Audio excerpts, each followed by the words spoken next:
This is DR Smart reviewing Agents of S.H.I.E.L.D. Season 7, the series finale, Episode 12. The end is at hand. And in Episode 13, what are we fighting for? If you have not seen this episode, man, shut it down and go see it and come back. Let's go. So we start off with Mac, Daisy, and Daniel docking with the Zephyr. Let's climb, Travers. The Zephyr gets pulled into the Chromacon ship where Deke and Simmons are being held. We find out that Sybil gave Gemma an injection that is absolving her implant. That is why she can't remember Fitz or even Daisy when she comes to rescue them. Oh, before that, we get Daisy and Daniel kissing. Cora confronts Nathaniel and he lies about why he killed Jia Ying. He also gets against Sybil's wishes and plans to attack Daisy. Garrett teleports to the lighthouse, setting up bombs. Mayfield and Yo-Yo are able to capture him by using a version of the teleporting trap they used on Gordon in Season 2. While Yo-Yo moves all the bombs in one place, minimizing the structure damage. Back on the Chromacon ship, Mac and Daniel protect the ship while coming up with a plan to leave, while Daisy, Gemma, and Deke return. Cora confronts them, and we get a cool scene of Daisy blocking Cora's energy blast with her quake powers. Daisy's able to convince Cora that Nathaniel is lying. When she tries to convince Nathaniel that Daisy's good, Nathaniel shoots her. With Gemma and Deke saved, Mac shoots duct-taped Chromacons throughout the ship hull, allowing them to escape. Phil and May convince Garrett back at the lighthouse that Nathaniel has abandoned him, so he helps them teleport to a S.H.I.E.L.D. front bar that Enoch was working at throughout the decades through the season. And we get shots fired at them, and they take out Garrett. The agents there were called to this location due to a code 084. And real cool scene of all the agents with parts of something that was given to them by Enoch at different time periods. Shout out to them having Bill Cobbs appear as the old man, and Victoria Hand also was there as well. I love that May gave Daisy a hug when she saw her. And then we get back to where Simmons is just putting the parts back together just by instinct. And then we see that once the pitchfork hit it, a secret room opened up.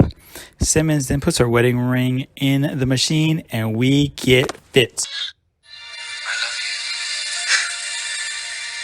I know. And that's how we end episode 12, and we go straight into episode 13, the second part of the series finale, where Fitz drops mind-blowing info. Which has been done. What do you mean, no damage? The Chronicom fleet destroyed S.H.I.E.L.D. That won't matter. We can still get back to our original timeline and save it. I saw countless versions of how it could unfold. Called the quantum realm. So we can go in between timelines. He tells them that he needed the team to make it this far, and Cora was a pivotal part of the plan. Coulson wants them to protect the current timeline from the Chromacons, so they create a quantum bubble that pulls the Chromacons with them back in the timeline. Deke stays in the 80s to get the team off, and we lose the Deke. On their way back, Fitz tries to help Simmons remember what happened, and it's a really cool explanation of what they've been doing. And I began to study the time stream. We had our happily ever after. We knew our friends needed us, not to mention mankind. But we didn't want to say goodbye. And in that time, they created the time machine that they're using now. They go back to the end of the season 6, where at the temple, they were the cleanup crew in the suits, and that was pretty crazy. Phil, Mac, Daisy, and May sneak onto the Chromacon ship, while Fitz, Simmons, and Yo-Yo are at the lighthouse. Phil gets caught while Mac rescues Cora.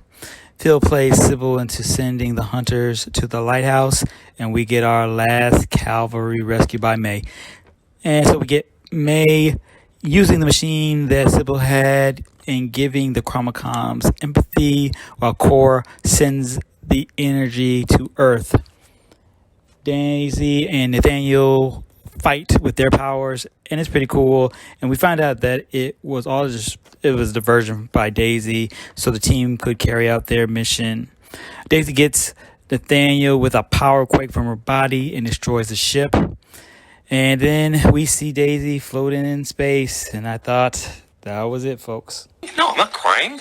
You're crying. We see Korra has the opposite powers of Jiaying, which absorbs powers, where Korra can give life energy and she revives Daisy. At the end, we go back to the container where Fitz was in, and we find out that during that time they spent together, they had a child named after the system they were hiding on. We then go 1 year later with Phil, the LMD Phil, May, Daisy, Mag, Yo-Yo, Fitzsimmons meeting in a virtual reality bar. Fitzsimmons are retired. Mac is the director still. Yo-Yo is leading missions with LMD, Davis, and Piper. May is teaching at Colson Academy.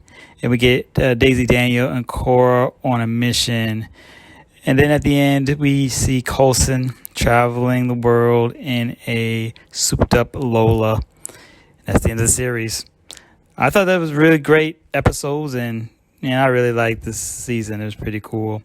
This has been my favorite show for a while, and it would be sad, man, not having another season of them or looking forward to another season of them. But it was the right time to end, I feel. For me, I think this season is going to hit my top 3 where, season 4, the Ghost Rider framework was my number 1. My season 5 was like the Destroyer of Worlds one. But yeah, this would be my top 3. I thought we might get Daniel passing through like the Avengers movie or seeing Peggy Carter or maybe Lance and Bobby. But you know what? I'm greedy. But I love this series always, and I love this season as well. Leave comments. Let me know what your favorite episode of the season was or the series. Thanks for watching. Take care. Strategic Homeland Intervention, Enforcement, and Logistics Division. And what does that mean to you? Means someone really wanted our initials to spell out SHIELD.